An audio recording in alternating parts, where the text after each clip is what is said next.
something bad to us, we are going to do things to you that have never been done before.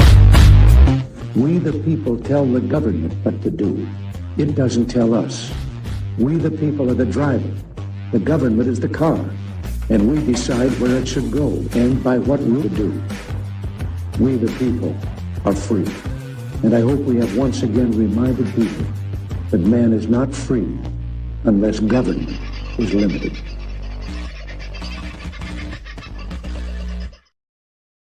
Well, g'day folks, how are you? A little bit early for the day, and it's because question time is just starting, or has started a little while ago. This is slightly delayed, and I'm not sure how much of it I'll be able to get. I am taking a feed from Sky News, but I'm going to put Anthony Albanese up here in the background and hit the appropriate play button.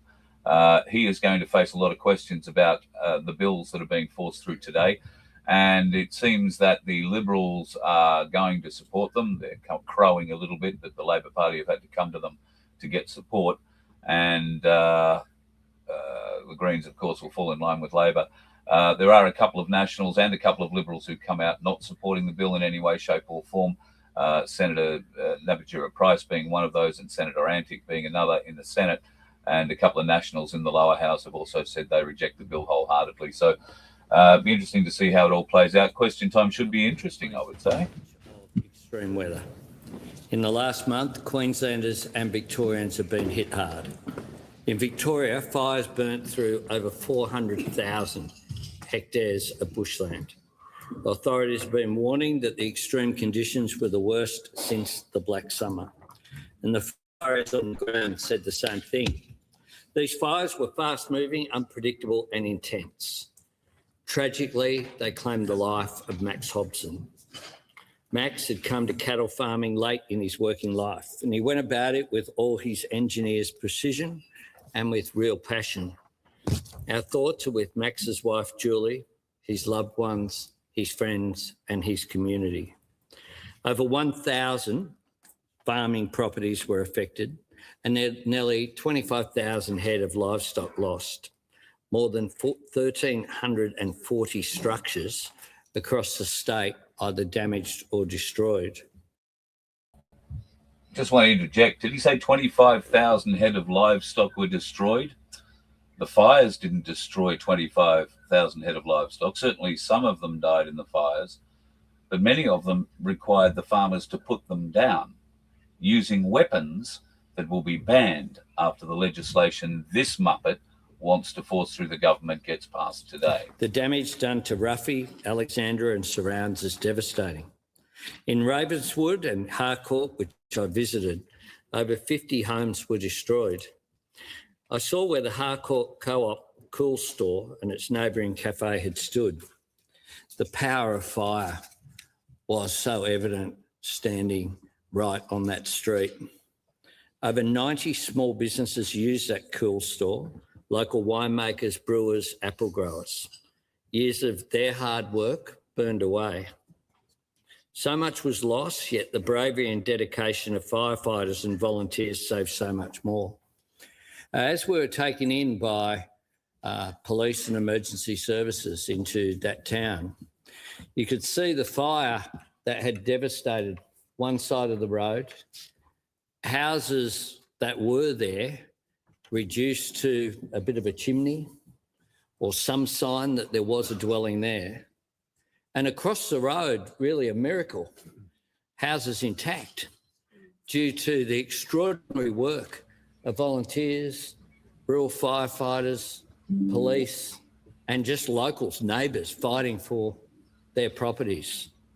Of course, a lot of trees survived around these properties for some reason. No buildings survived, but a lot of grass around those buildings, and certainly a lot of trees around many of those buildings survived quite happily. He hasn't answered any of those questions yet. Maybe he will, who knows? Well, he hasn't started answering anything. Quite extraordinary, and if you looked at it, you would not think it was possible. At the Ravenswood Staging Centre, I had the opportunity to personally thank CFA members, not just from the local community, but they'd come from Rochester that had been devastated by those terrible floods just a short time ago. I visited seemingly like yesterday, Keswick and Mount Macedon as well to help. including Darcy. He was a young 16-year-old volunteer on his first day in the job. Mr Speaker, as the member for Bendigo knows, who I travelled with there with the Victorian Premier, these are communities where people know each other and they care about each other as well. When fires took out the Mount Alexander ABC transmission tower, Phoenix FM, which is 100% volunteer, local community radio station, they switched over to carrying the emergency broadcast for 3 days, saving lives. Just want to point out that that community radio station that stepped up when the ABC's government-owned, people-paid-for infrastructure was not protected well enough from, well, something that could be reasonably well expected, a fire. That community radio station gets absolutely no government funding at all, gets absolutely no government help at all. It is through the good people of that area who have a desire to maintain a local connection with their own area that radio station even exists. Will the government consider maybe putting a little funding into community radio, particularly with regard to emergency services? I doubt it. One CFA volunteer, Tyrone Rice, was out fighting fires when his own home was lost. In less than a week, the community had raised over $65,000 for his family. In Queensland, the devastation has been different, but the courage and generosity has been the same. Monsoonal rain, exacerbated by ex-tropical cyclone Koji, has caused widespread flooding across North Queensland. Previously, I travelled to Cloncurry with the Emergency Management Minister and with the Treasurer, and we were in Cloncurry and Mount Isa. The Minister went on to visit Julia Creek and Richmond afterwards, looking at the extraordinary impact that those floodwaters had. And I thank the Mayor of Cloncurry and other community volunteers who were able to meet and thank for what they had done there as well. Tragically, one man died when his vehicle was trapped in floodwaters near Normanton. He and his loved ones are in our thoughts today. Primary producers have seen thousands of kilometres of roads and fencing destroyed, and around 50,000 head of livestock have been lost, at least. At least. A lot of them shot with weapons that are going to be outlawed in the bill that will go before this Parliament today and into tonight, I'm sure, for debate, and into tomorrow. I noticed that he mentioned the firefighter who's had $65,000 donated to them. They lost their house, lost all their possessions, lost absolutely everything. The local community have come together to donate $65,000 to this firefighter. That's marvellous. I didn't hear him say the government was going to match those donations dollar for dollar or 2 for 1 even to help this firefighter dedicated to the community who's lost everything, maybe be able to rebuild. Didn't hear that coming from this piece of filth. What I said to the remarkable SES volunteers in Hoods Lagoon and locals at the Claremont Bears Footy Club is the same message I took to Harcourt in Victoria.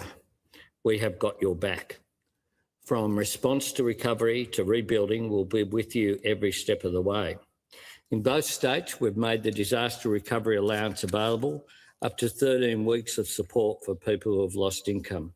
In Victoria, together with Jacinta Allen's government, we've provided $77 million in disaster recovery funding. This is support for emergency fodder, community recovery officers and primary producer grants up to $75,000. I wonder if the Prime Minister has seen what the Jacinta Allen Police Force is doing to those fodder runs in Victoria at the moment. If you go through Facebook and check out any Victorian regional person's coverage, by the sound of it at the moment, you will see that there are hundreds of trucks and utes with trailers towing fodder, bales of hay, round, square, you name it, all shapes, all sizes, all designed to go and help feed the stock that managed to survive this horrendous fire event. But in Victorianistan, Jacinta Allen's government That's all right. His mate, he's the one who said, my very good friend, the member for Bendigo. It's her government that's stopping that fodder being delivered by the community to help out other community members. As well as assistance for personal and financial counselling dealing with power outages and clean-up. The Defence Force have made some of their accommodation available as well in Victoria and in both states.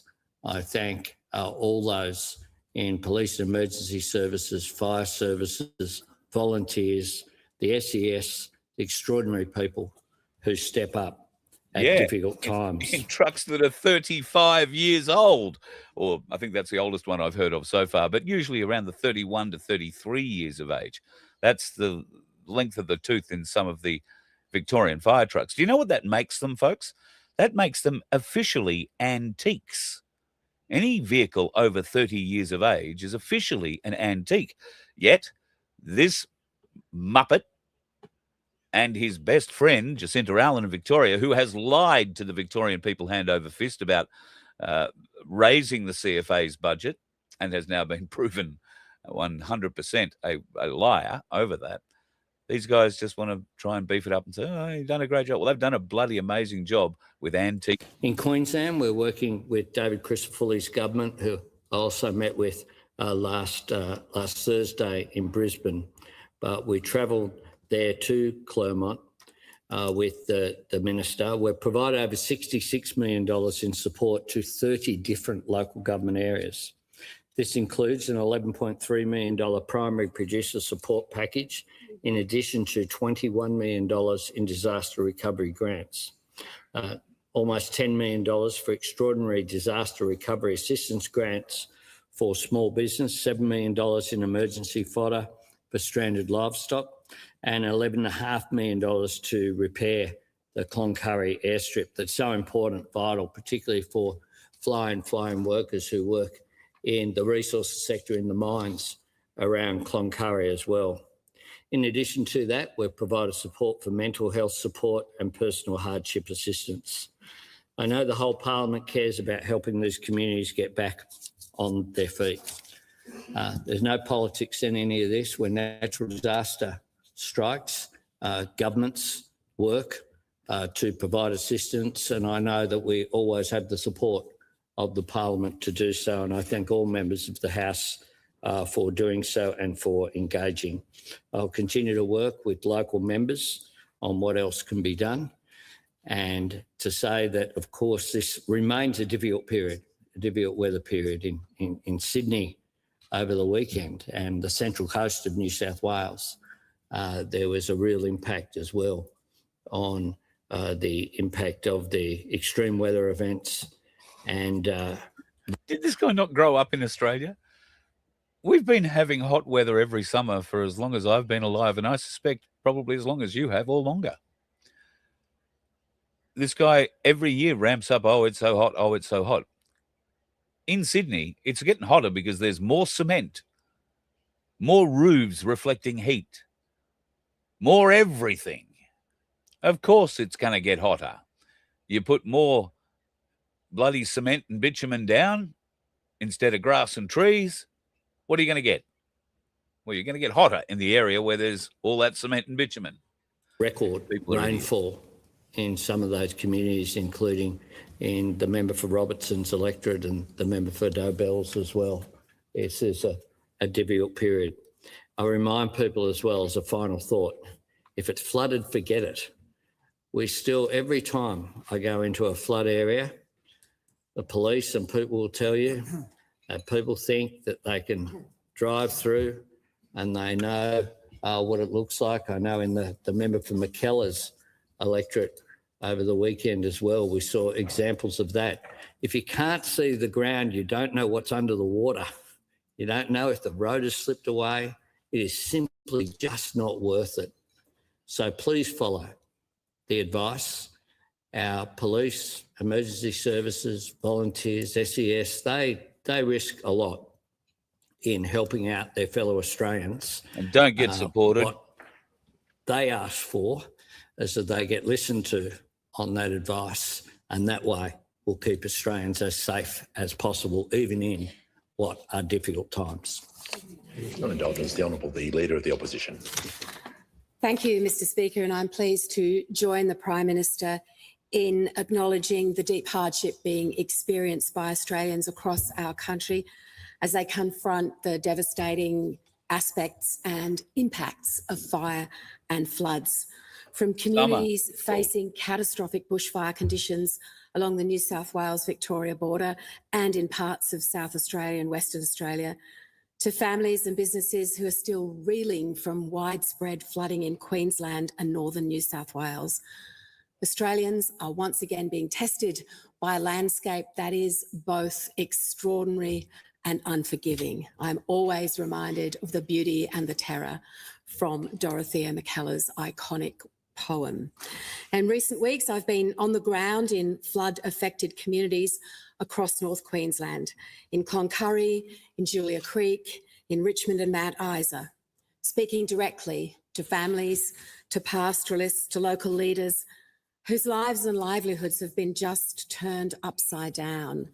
And I've seen the number one thing you see in their eyes is exhaustion, just fatigue, but behind it, great anxiety for what the future holds and great pain for what they've gone through and great shock.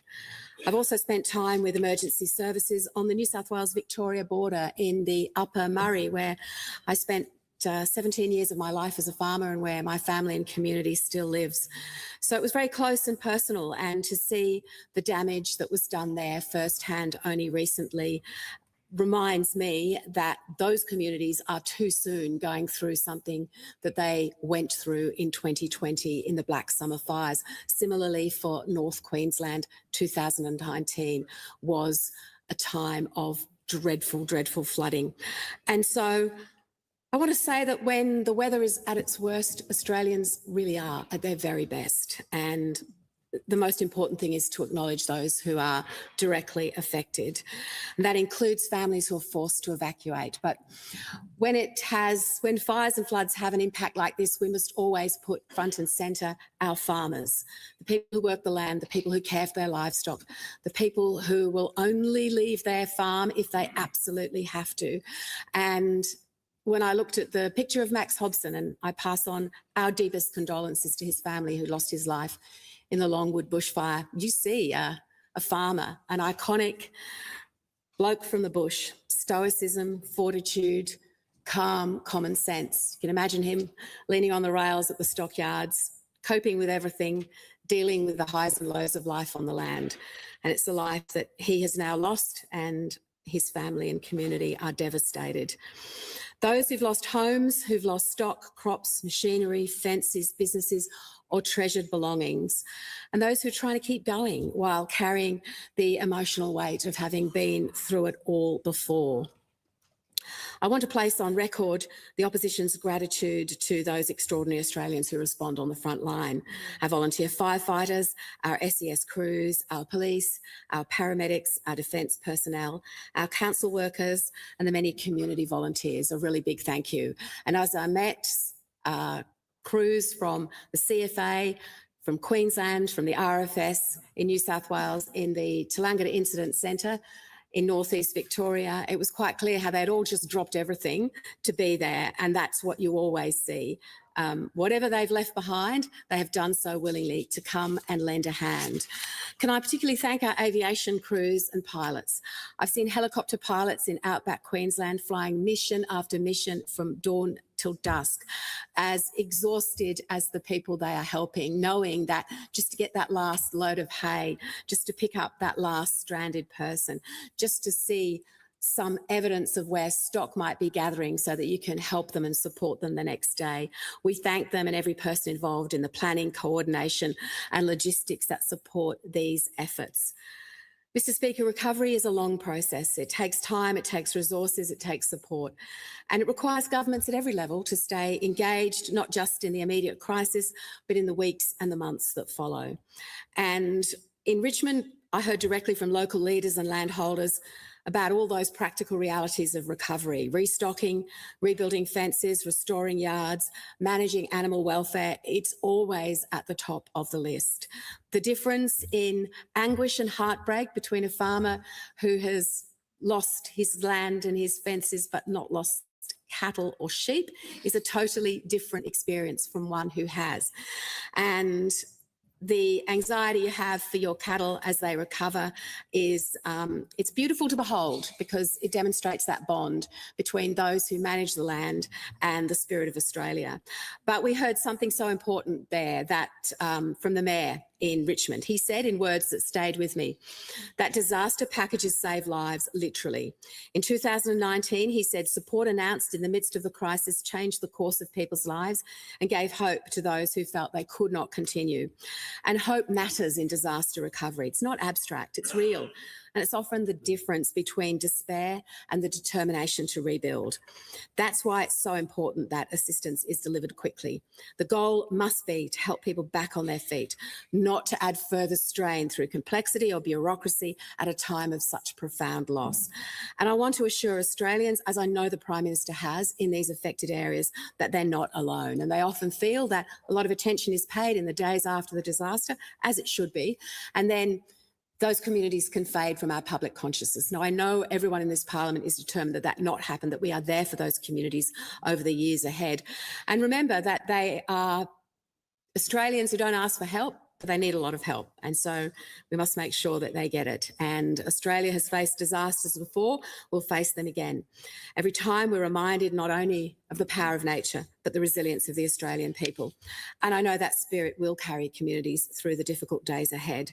And the opposition stands with all those in this place and the other place to support them in whatever way we can. Bloody hell, that's a fair old waddle on her behalf, isn't it? Albanese's getting up to give us a bit of a notice. Oh, the Prime Minister with arrangements. That's right. Thanks. I inform the House that the Minister for Aged Care and Seniors will be absent from question time today, and the Minister for Health and Ageing will answer questions on his behalf. We shall now move to questions about those. Are there any questions? And I give the call to the Honourable, the Leader of the Opposition. My question is to the Prime Minister. The families of the Bondi terrorist attack victims had to beg the Prime Minister through their grief and tears for a Commonwealth Royal Commission into anti-Semitism. The Prime Minister forced those families to juggle unimaginable grief with national advocacy. It was callous, it was unfair, and they are owed an apology. The Prime Minister dithered and delayed with a host of bogus excuses, citing nameless experts, saying it would take too long, arguing it would platform hate. Not once has the Prime Minister admitted to and said sorry for his mistakes. Can the Prime Minister just humble himself for once and simply say sorry? Order. Order. We've dealt with this time question before. I hope it'll be the same measure applied if any ministers go over time. The Prime Minister has the call. Mr Speaker, what happened on the 14th of December was a targeted, evil, anti-Semitic terrorist attack on Jewish Australians. And my heart breaks for every person, every family, every community that has been made to suffer because of that senseless hate-filled violence. I've attended homes, synagogues, private meetings, both in their homes, in my Sydney home for the moment, in my Sydney office, those families.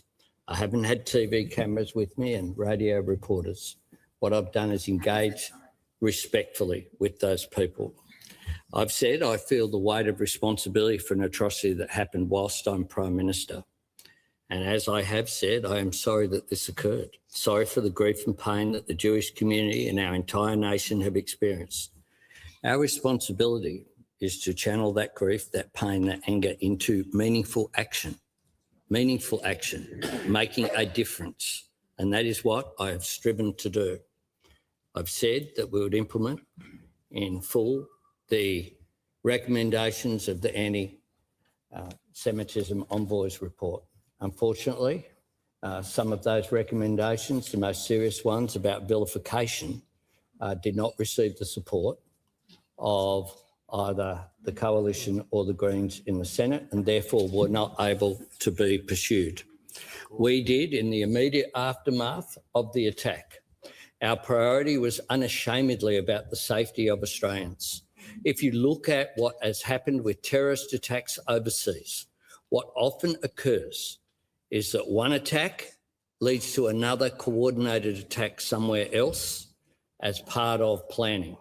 Our first priority, unashamedly, on the Sunday night, on the Monday, on the Tuesday, on the Wednesday, on the Thursday, was not to worry about politics. Our priority was, were these people part of a cell? Would there be another attack at another place in Sydney? Would there be a follow-up attack in Melbourne? Were Jewish Australians being kept safe? Were the leaders of those communities being kept safe? We upgraded the security measures around the track. Our priority was that. What were the gaps that were missed in security as well through the National Security Committee that has met on almost a daily basis every day since December 14? That was absolutely our priority, was to get that right. Our second priority was to make sure, not that we do something in a year's time or 2 years' time, but to do something immediately. And the Parliament, the House of Representatives, passed legislation, not as strong as we would have liked in tackling anti-Semitism just before question time, but what we could get through. That was our priority, and we called a Royal Commission. Once we had the Royal Commissioner in place, once we had consulted the Jewish community about the terms of reference as well. It's an interesting way. We're having a Royal Commission. We announced that Royal Commission once we had the Commissioner in place. Why would you have to have the Commissioner in place to announce that you're going to have a Royal Commission? You could announce you're having a Royal Commission and the Commissioner will be announced in due course when we make that selection. But no, if you do it the other way around, if you go and find the Commissioner and then announce that you're going to have a Royal Commission, you are in effect handpicking the Commissioner that you're putting into that role. And you can cherry pick. You can go around and ask a few questions of those that are suitable for that role. Find the ones that might be a little more open to suggestion, shall we say. Don't trust these filth people. Don't trust these filth at all. Give a call to the member for order, asking all members to show restraint today, of all days. Give a call to the member for Isaacs. Thank you, Mr. Speaker. My question is to the Prime Minister. After the tragic events of the violent anti-Semitic terrorist attack at Bondi Beach last month, how is the Albanese government working to combat anti-Semitism, extremism and hate and keep all Australians safe? The call to the Prime Minister. I thank the member for Isaacs for his question and his commitment, not just as a member of the Australian Parliament, but as also someone who is very committed to helping his fellow Jewish Australians and who travelled to Sydney just in the hours after this terrible attack on the first night of Hanukkah, where 15 Australians were murdered at Bondi Beach. They, of course, wounded dozens more, men, women and children. It was an anti-Semitic terrorist attack aimed at Jewish Australians, inspired by ISIS, the deadliest that has ever occurred on Australian soil. It was also an attack on every single Australian because it was an attack on our way of life in which the Australian covenant is that if people have any prejudice or hate, that's left in the customs hall. And here in Australia, we respect each other of different faiths, of different backgrounds, and we treat each other properly. Now, since the horror of that day, our priority has been to keep Australians safe, to combat anti-Semitism, extremism and hate, to bring an end to violence, to bring the nation together and to wrap our arms around the Jewish community, to be with them in their profound grief. We've announced a Royal Commission into anti-Semitism and social cohesion so people can tell their stories to inform meaningful action. Today, we have passed through this House laws to address both the motivation and the method of the anti-Semitic terror attack at Bondi. because the terrorists had hate in their hearts, but they also had high-powered rifles in their hands. We're taking action on both, tackling anti-Semitism, tackling hate, and getting dangerous guns off our streets. On Thursday, we'll come together in a National Day of Mourning, honouring the victims and all those impacted by the violence at Bondi. The theme that the Chabad community have chosen is Light Will Win, a gathering of unity and remembrance. Now, I don't know if this twerp is going to go into exactly what he expects us to do on Thursday, but essentially he expects all Australians to come to a blinding stop for a minute of silence, remembering the Jews that were shot at Bondi. I can't remember the last time we had a national minutes of silence for a bunch of Australians that were shot or killed. I can't remember the nation coming to any kind of a halt for a minute's silence for those that are killed on our roads every day through the poor roads that they are driving on more than their driving ability. But I know the whole nation is meant to come to a grinding stop. Not just that, you're expected to light candles And that too. is what the local community, led by their spiritual leader, Rabbi Ullman, who I've spoken with again this morning, really want to see. A fitting moment for our grieving nation to come together and reaffirm our commitment that in Australia, light triumphs over darkness. Give the call to. Okay, maybe it's me. I'm fully prepared to believe it's me. I'm fully prepared to believe there are many, many people who are still very badly affected by what happened on December the 14th. But Australians and Australian nature is to move on, to pick ourselves up, dust ourselves off, give ourselves a good swift uppercut if required, and step on.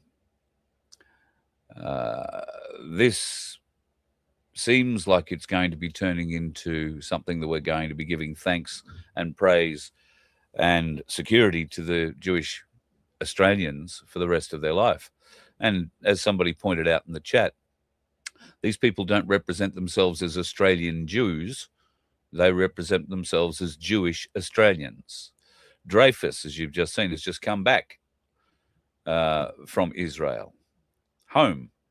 Australia is not home. Australia is just where they work. To the Leader of the Opposition. Thank you, Mr Speaker. My question is to the Prime Minister. After Australia's deadliest ever terror attack in Bondi, the families of victims wrote to the Prime Minister and said, quote, "We have endured more than 2.5 years of relentless attacks. Our children feel unsafe at school. Our homes, workplaces, sporting fields and public spaces no longer feel secure. It is an intolerable situation that no Australian should have to endure. Prime Minister, I ask again, will you apologise to Jewish Australians because you and your government did not listen?" Call to the Prime Minister. Thanks, I mean, Mr. seriously, Speaker. aren't there more questions, better questions, more serious questions this woman could be asking now? Or is she just desperately trying to avoid the elephant in the room? Because by the sound of it, they've already voted on that legislation and forced it through to go through to the Senate, judging by Albanese's past tense in what he said previously. So I don't know. The last time I saw anybody like this woman, I was at a funeral and the white ladies were looking after it. I don't know what she's doing in Parliament. I certainly acknowledge very directly the pain that Jewish Australians are feeling and that they have felt for some period of time. The idea that anti-Semitism began with the election of the government in 2022 is just not right. The Executive Council of Australian Jewry on the 25th of November 2018 said that the 12-month period ending 30th of September 2018 saw a 59% increase over the previous year in total anti-Semitic incidents in Australia involving threats or acts of violence. Josh Frydenberg, the then Treasurer, said on 10th of May 2019, anti-Semitism is on the rise here in Australia and the number of incidents has increased quite dramatically. the member for Barara said on the 7th of May 2019, I find it hard to believe that in 2019 we are witnessing anti-Semitic incidents on an unprecedented scale. Senator Andrew Bragg at the same time. I believe anti-Semitism is a rising problem. Order. We don't need those sorts of commentary. Member for Barara is entitled to raise a point of order. Point of order, Mr Speaker, on relevance. Prime Minister wasn't asked about the history of anti-Semitism in Australia. He was asked whether he apologised for his government failures not to do enough to deal with the anti-Semitism. Prime Minister, order. As all members know, I can't direct any member to give a yes, no, or as the answer you would like. The Prime Minister is being directly relevant, giving information to the House about the exact topic he was asked about. Prime Minister has the call. Let me be very clear, Mr Speaker. All governments should have done better. That is my point. The idea that anti-Semitism began 2 years ago with the change of government is false, and it's declared to be false by the comments of those opposite in senior positions. Despite the surge in anti-Semitism on their watch, did the Morrison government appoint a special envoy to combat anti-Semitism? No. Did they establish a joint operation bringing together the AFP and ASIO to combat acts of anti-Semitism? No. Did they introduce Australia's first ever hate speech laws? No. Did they legislate a crackdown on preachers and leaders who promote violence? No. That's right. We also enacted a landmark ban on the Nazi salute. I'm sorry. I should have gone through each one of those individually, I know, and maybe I'll do that tonight. But just about every one of those points he's just listed off have been, if not complete, then at least partial failures on behalf of the Labor government, or they have been trying to and succeeded in introducing legislation that removes the freedoms of the people. They've done this against the will of the people. This twit thinks we forget. Hate symbols. We criminalised doxing, something that those opposite voted against. We've appointed Australia's first national student ombudsman. We've created and launched a national hate crimes and incidents database. We've imposed counter-terrorism financing sanctions on the white supremacist terrorist network Telegram. We expelled the Iranian ambassador for their interference in Australia. We directed the E-Safety Commissioner to tackle the proliferation of hateful online content. And we have now established a Royal Commission on Anti-Semitism and Social Cohesion. Order. Give a call to the honourable member for McNamara. Thank you, Speaker. My question is to the Deputy Prime Minister. What is the Australian government's response to combating anti-Semitism, and why is a bipartisan approach important? The call to the Deputy Prime Minister and Minister for Defence. Well, I thank the member for his question. Back in May of 2024, I visited Mount Scopus College, a Jewish school in Melbourne, with the member for McNamara, who is indeed an honoured old boy. And we attended there because the day before there'd been a horrible anti-Semitic slogan spray painted on the school's wall. It was a clarifying experience for me. It's obviously terrible that kids have to look at that hate directed at who they are, but actually, like one of the first lessons that I remember when I went to school, to primary school, probably to kindergarten, was sticks and stones may break my bones, but words will never hurt me. Do you think the Jewish people understand that at all? Should that be part of the curriculum when they come to be a Jewish Australian? Sticks and stones may break my bones, but words will never hurt me. Generations of Australians grew up with that. Now that seems to be changing because, well, they can hurt those words badly. Was an eye-opener. Security there is not unlike security here, but whereas we are adults who have made the choice to be in public life, these are kids who have no choice. And the idea that children are receiving their education, that they are learning to experience the world behind large walls protecting them from the world is just so sad. And that's not a reflection on the kids. That is, of course, a reflection on the world that is outside. That is a reflection on Australia today. Anti-Semitism has been around for a while, and in truth, that kind of security on Jewish community facilities has been there for many years. But anti-Semitism has become much worse since October 7, 2023, and the way in which life for Jewish Australians has been compromised is profound. It is not okay that Jewish students at universities feel uncomfortable wearing the kippah. It is not okay that Jewish artists have effectively been cancelled. Now, we understand that there is much more to do, but our government has acted against anti-Semitism. We have made more criminal, more forms of hate speech. We have appointed an envoy to combat anti-Semitism, and we've now committed to implementing her report in full. And we would have liked to have done more in that regard this week, but we are grateful for whatever we can do this week amongst all of us, because it takes all of us, which is a point that is well made by the American Jewish Committee in its call to action against anti-Semitism, where it says, when considered only through a partisan lens, anti-Semitism is not being countered but instrumentalised. Anti-Semitism must not be a partisan issue used as a wedge within the Jewish community. Especially in advance of elections, we encourage candidates and elected officials to be mindful of politicisation and reach across party lines to address anti-Semitism. These are wise words. We are only going to rid the scourge of anti-Semitism in this country if we all rise above our parties and do it together. Say it with me. Anti-Semitism, anti-Semitism, anti-Semitism. If you say it enough, you might convince yourself you're an anti-Semitist. You might.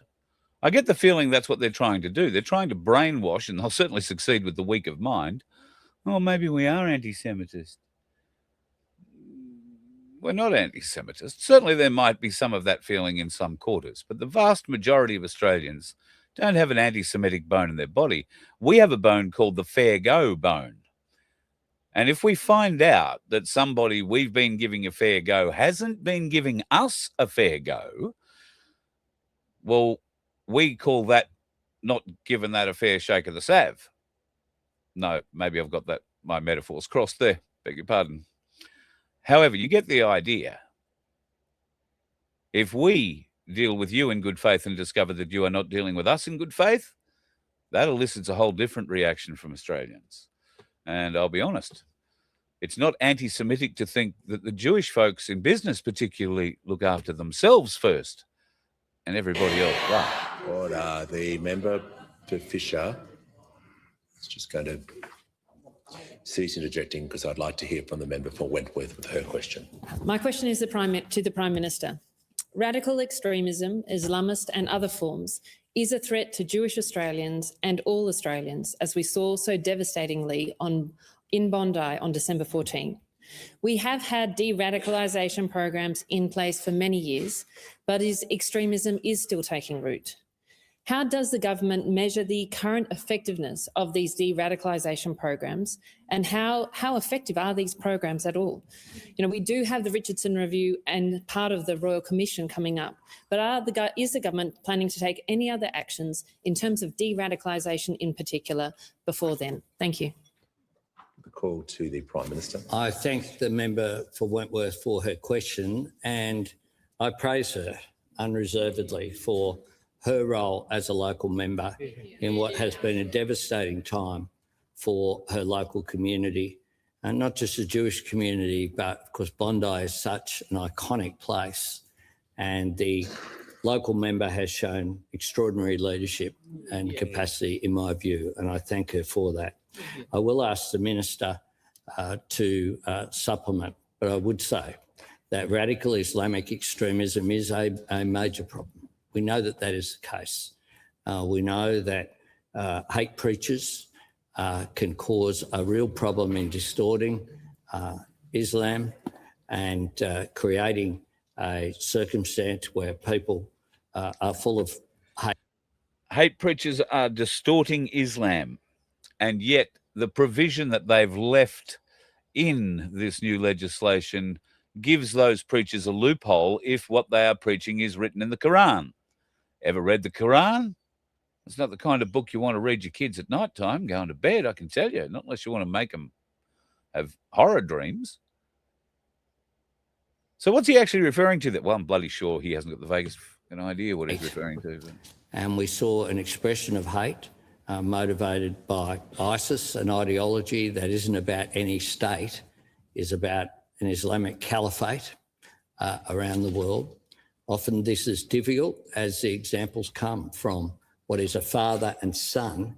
It's much more difficult to detect, as the ASIO Director General has reported. A big threat is sole actors, an individual actor.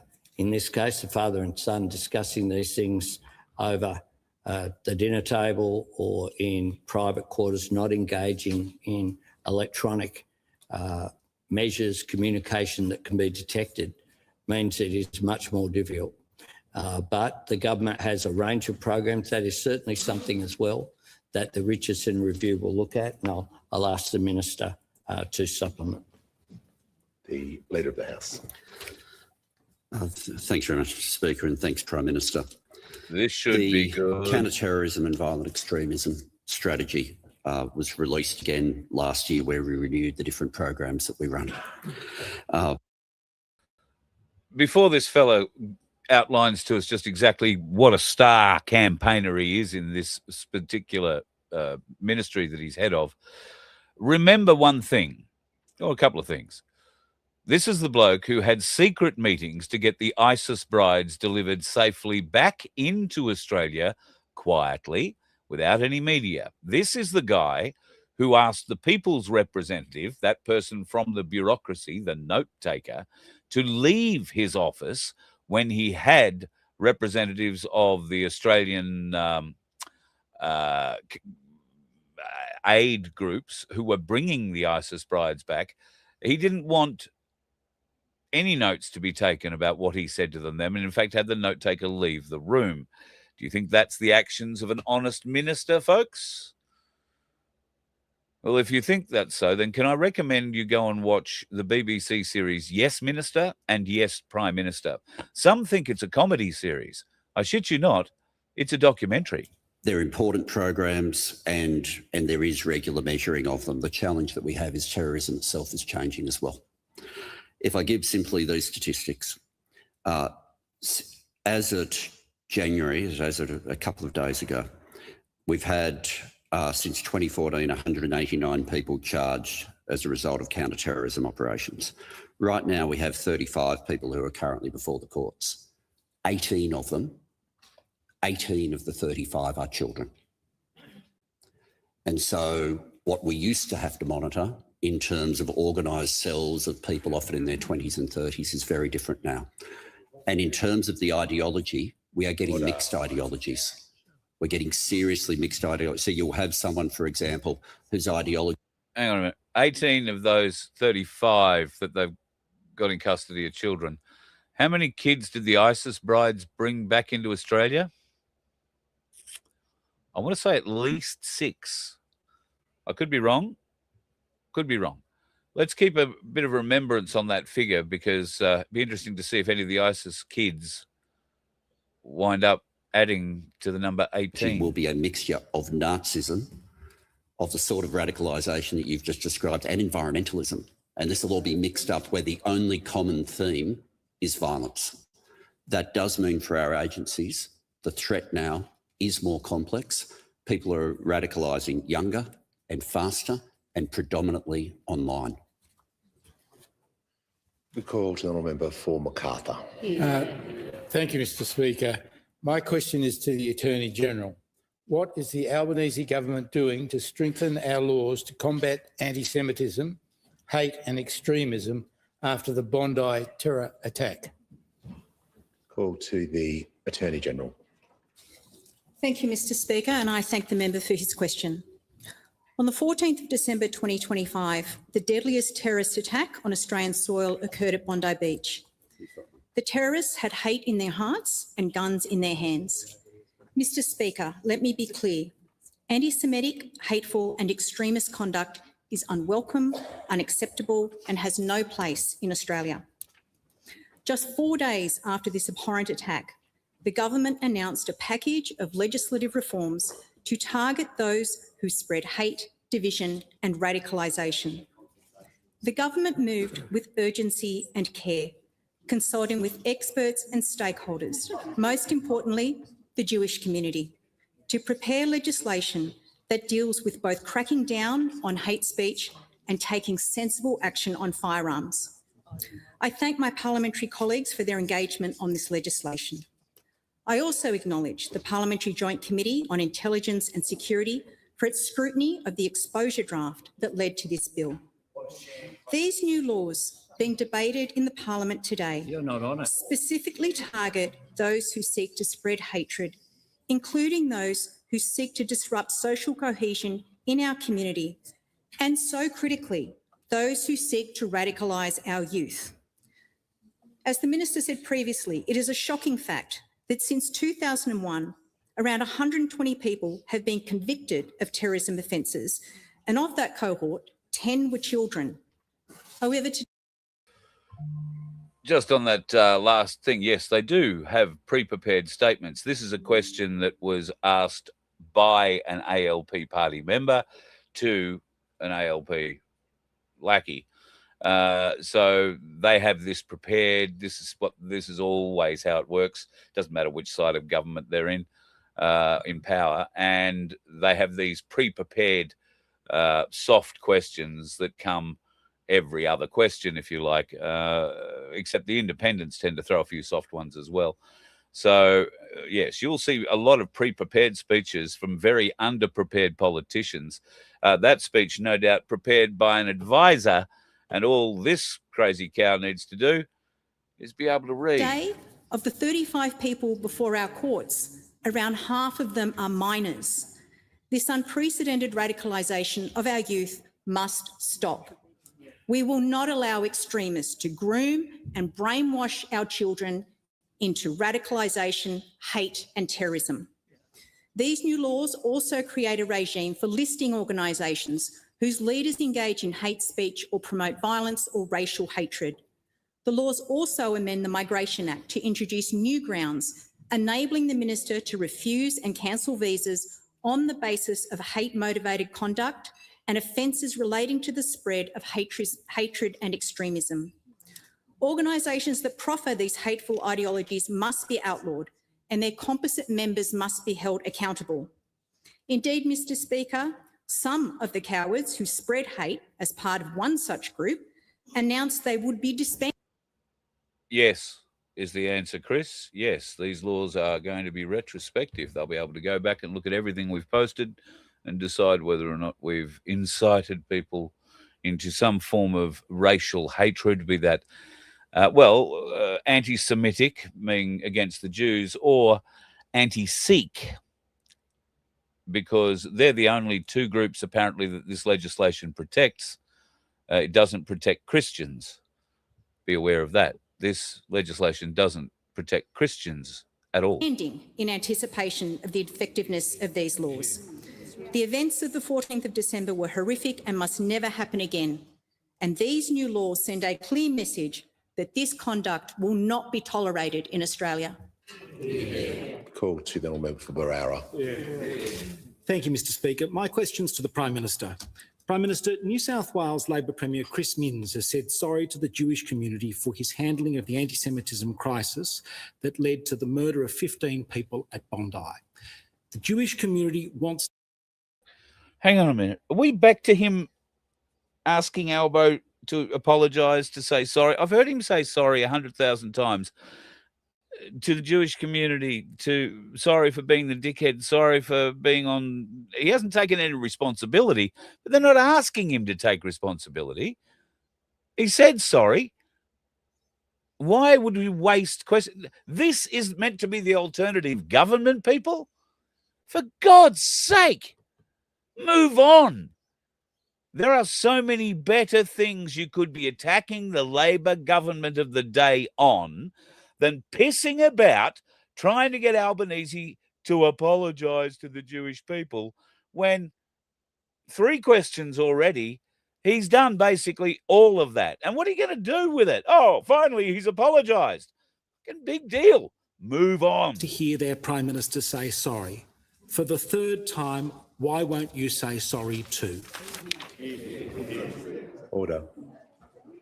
Call to the Prime Minister.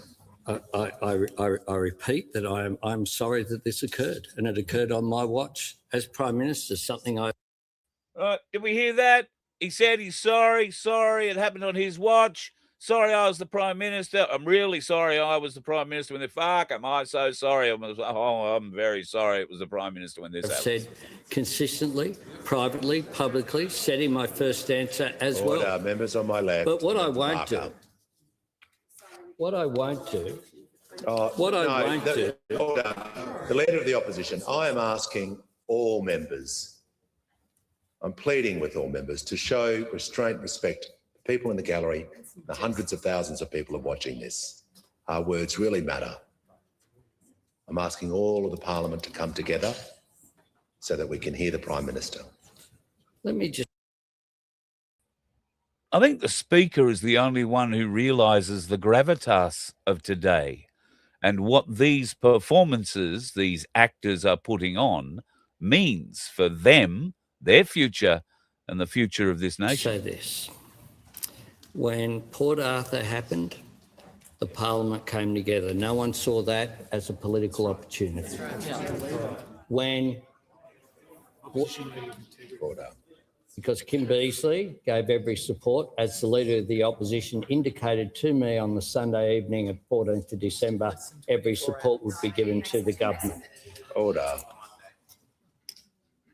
When the Link Cafe siege happened, not a single dollar went to any of those victims from the Commonwealth Government. We provided, though, every support to what was then the Abbott government at that time.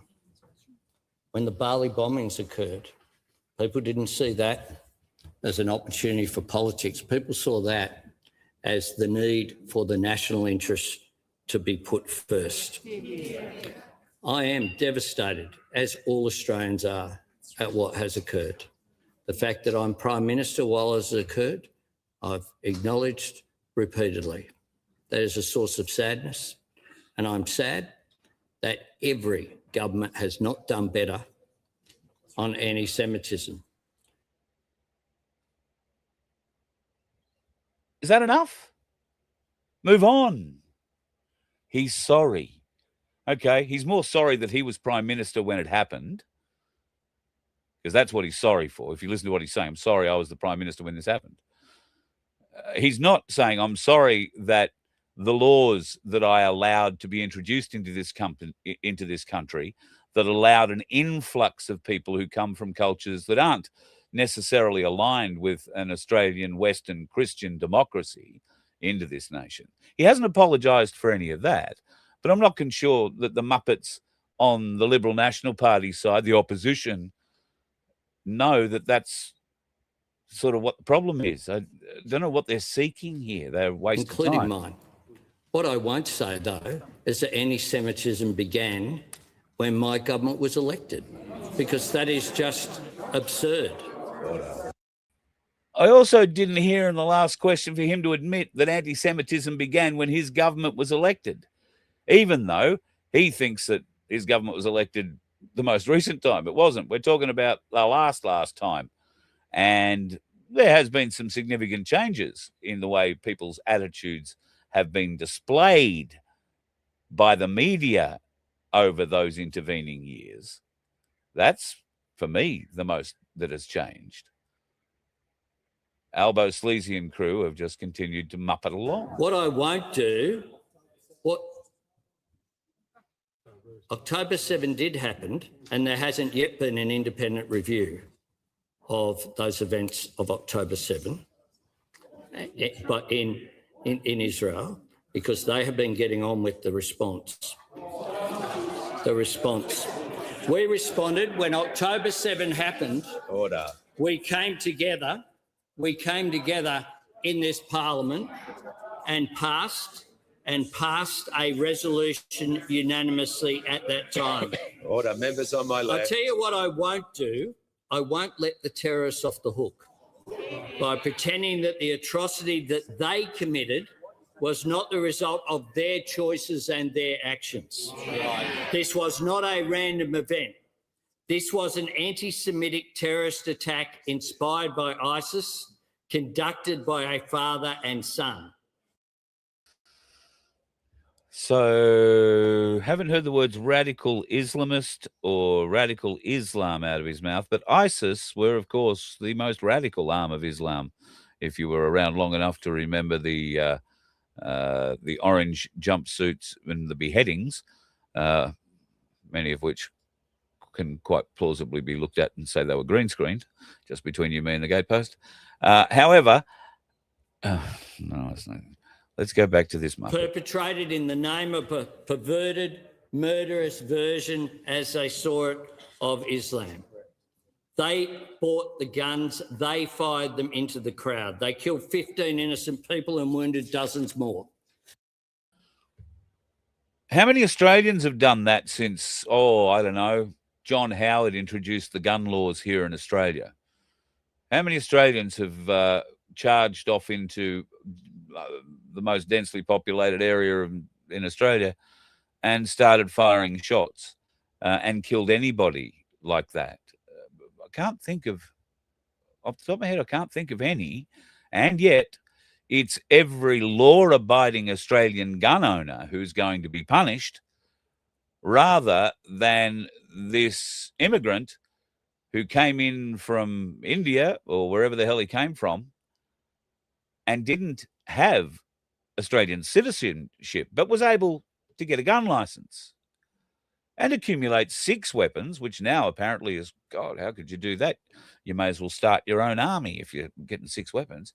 Now they're just trying to steal your freedom from you folks, to disarm you. And the idea that they are not responsible for those actions is something that I certainly will not do. Order. When the House comes to order, we'll hear from the member for Werriwa. Thank you, Mr Speaker. My question is to the Minister for Home Affairs. Why is the passage of the Albanese government's gun reform so important for Australians? What would it have meant to the Bondi terror attack, and what opposition has there been? Call to the Leader of the House and the Minister for Home Affairs. Thanks very much, Speaker, and I thank the member for Werriwa for the question. In responding to the anti-Semitic terror attack, we need to deal with the motivation and we need to deal with the method. We are dealing with 2 people there who had horrific anti-Semitic bigotry in their minds and in their hearts. And they had weapons they should not have had as those individuals. I don't think anyone argues that those individuals should have been able to have weapons. And we need to be able to respond to the method that they used as well. The vast majority of gun licence holders in Australia take their licence. Notice that he said we need to respond to the method. He acknowledged that it was, the gun holders who did the damage. He doesn't acknowledge that the way to fix that is through better licensing conditions. And even trying to get your license these days is very, very hard. But I would have thought a baseline point of being able to get an Australian gun license is being Australian. Seriously and are responsible individuals. And I say to those people, these changes are not targeted at you. There are claims that have been made by some of those opposite, which are simply not true. Our laws will not be a blanket ban on firearms. Our laws will not stop Australian athletes from competing or accessing the equipment they need. Our laws will not stop pest controllers or sporting shooters, those with a genuine need.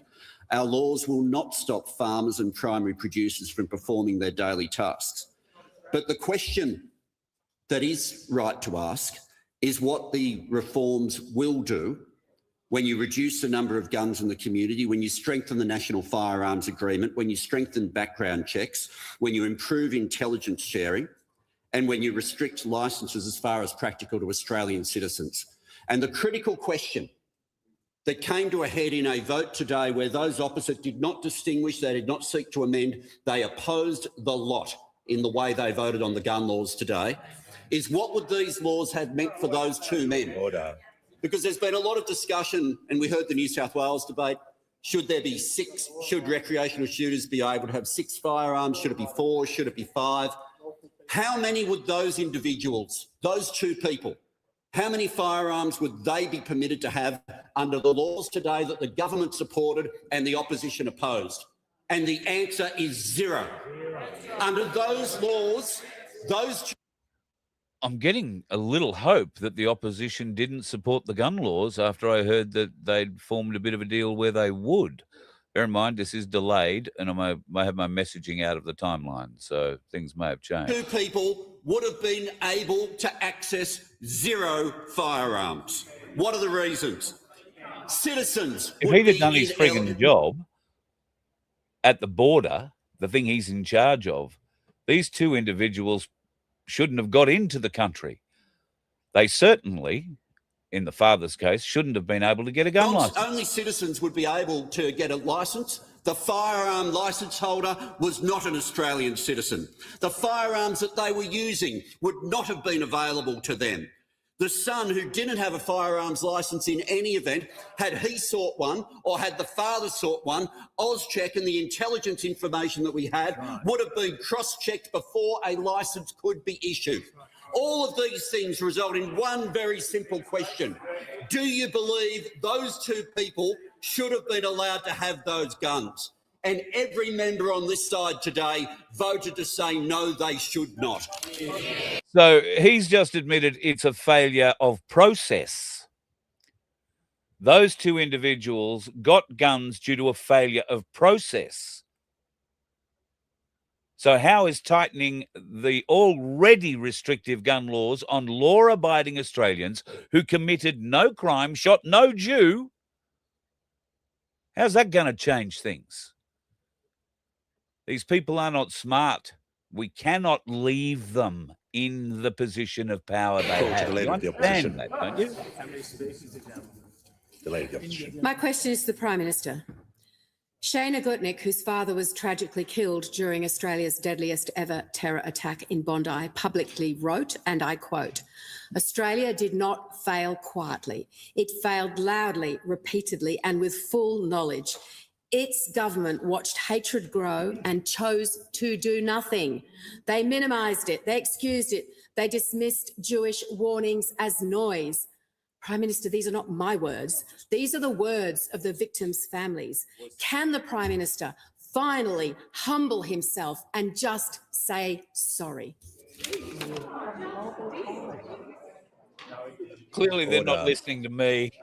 Order. Just so sorry. Look, if that's the best the leader of the opposition can muster, she's had since December the 14th to come up with what she's going to say on the first day back at Parliament. She's had since December the 14th to figure out what she's going to say today and what she is going to get her party to attack the Labor Party on today, the first day back for 2026. So far, every one of the Liberal national questions come from the opposition side of the floor have been asking the opposition leader to say sorry, which he apparently has done, certainly to my satisfaction. Not that I give a flying hoot, but he's done it to my satisfaction. If it's not good enough for the Jewish people, I think that has more to do with the Jewish people than it does anything else. I don't understand the political point this woman is trying to make out of it, and it's not a political point worth winning. It's not going to gain her enough of the field.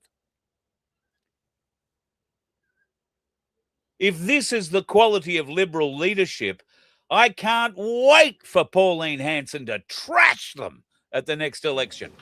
Prime Minister has the call. Thanks, Mr. Speaker. I met with Shayna yesterday. I spoke with her last week. I spoke with her community leaders. She's from a PAD community in Melbourne on a regular basis as well. Rabbi Moshe Khan, who's a good friend of the member for... It's almost like the Liberal Party questions are designed to let Albo say, this is how much begging and sorriness I've done. I've been here, I've gone there, I've seen this fella, I've seen that rabbi, I've been to this place, I've been to that Jew's house, I've been to this synagogue, I went to that school. Every friggin' question.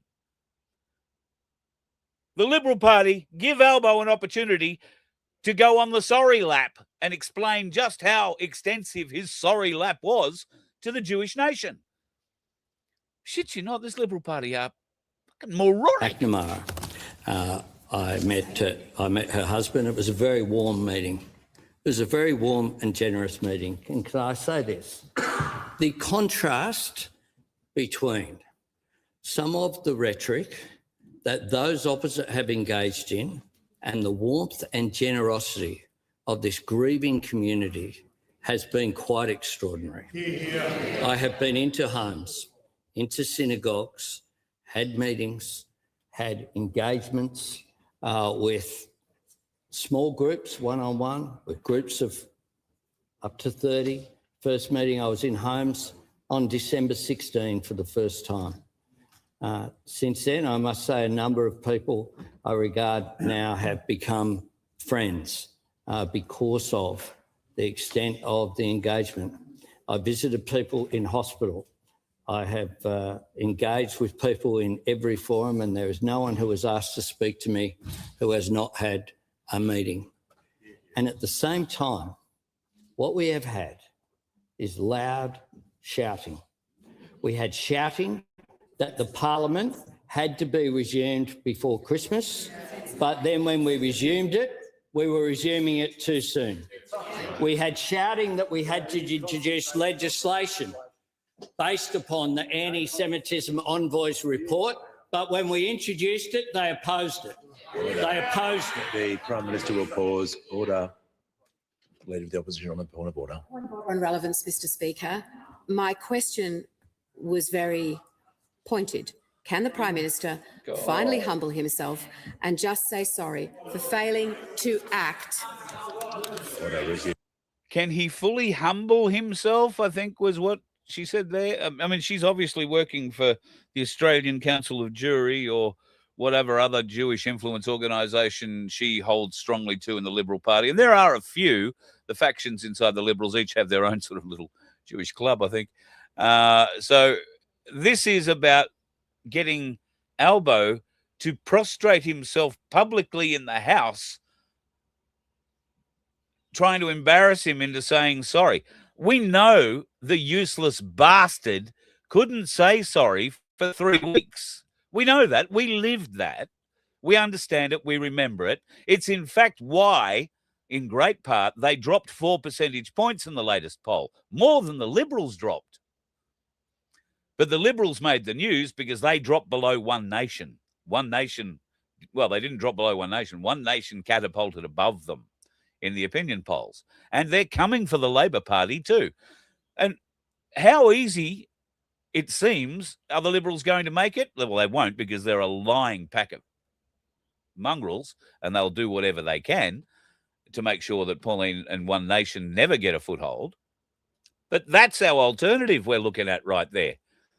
That thing who's asked the same question 6 different friggin' times, and now it's become clear. Look at the smug look she's giving him across the bloody table.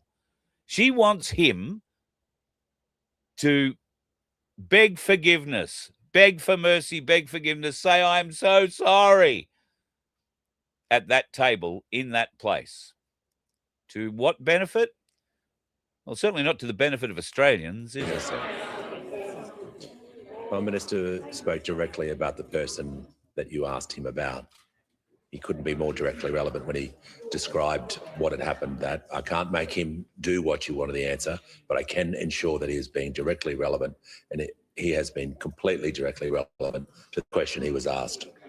Speaker, you don't have to bang lecterns to show you're concerned. What you have to do is to show respect and engage in an orderly, respectful way. We have responded in that way in the meetings with the Jewish community. We didn't wait. We have appointed the special envoy to combat anti-Semitism. Within days, we began the the legislation. We'd already I would have phrased that differently. Within days, they began the cover-up, but, you know, that's just me. appointed, of course, a National Student Ombudsman. We have appointed David Gonski to look through the education schemes. We've gone through.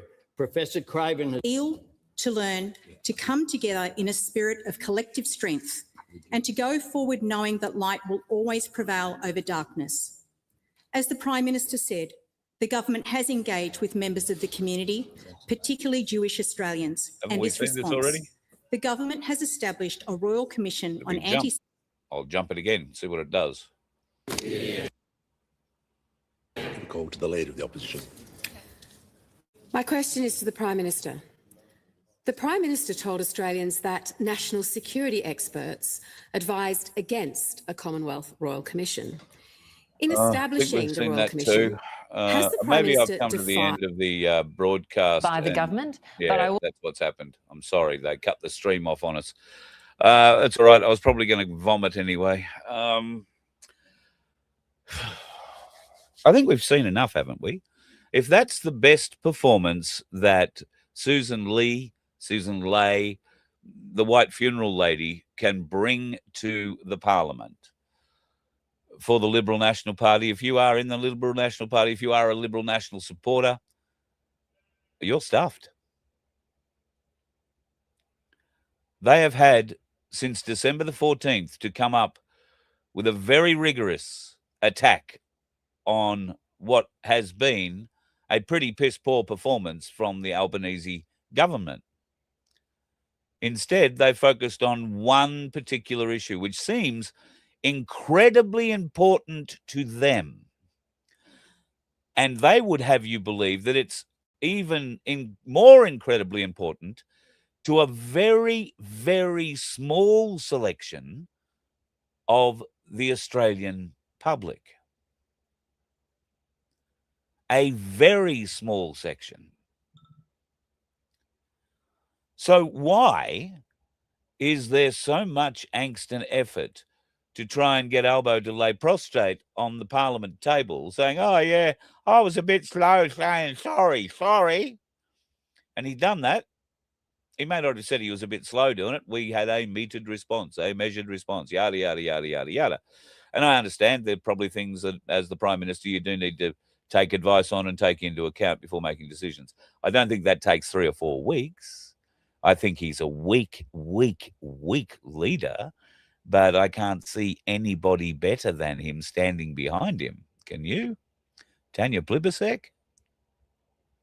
Oh, God, that just leaves a sour taste in the mouth, almost as bad as Penny Wong.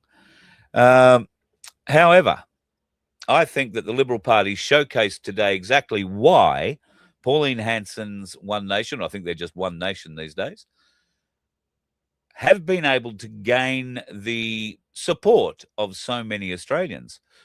And if they think that support is going to end anytime soon with performances like Susan Funeral White Lady came out with today, she's going to hand the support that Pauline Hanson needs to not just gain control of the Parliament, but to become the Prime Minister, the lead party of this nation.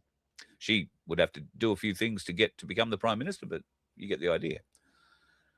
They have the first best opportunity in Australian history to change the status quo. And this is what the Australian people have been calling for, an alternative to the uni party that has been supposedly making decisions in our best interest for all of our lifetimes, when in fact all they've been doing is treating us like a money battery, bleeding us dry. And the best alternative the Liberal Party can come up with is that woman and their strategist. It's not just her. I can't just blame her. It's not just her. It's the strategists behind the Liberal Party who have, since December the 15th, been thinking about how they can attack the government best on this and the laws that the government rudely wanted to ram through. Now, It sounds like those have been voted on, and the gun laws at least haven't been passed through. And I don't know, haven't seen any reportings on other things at the moment, but I haven't really been watching. So I'll go and have a look. If that's the case, then, pardon me, there won't be any debates on it because it's being pushed back. The other side of it, the anti-Semitic side of it, I get the feeling they're supporting that pretty strongly. And there is so much inside of that that could get you and I in trouble.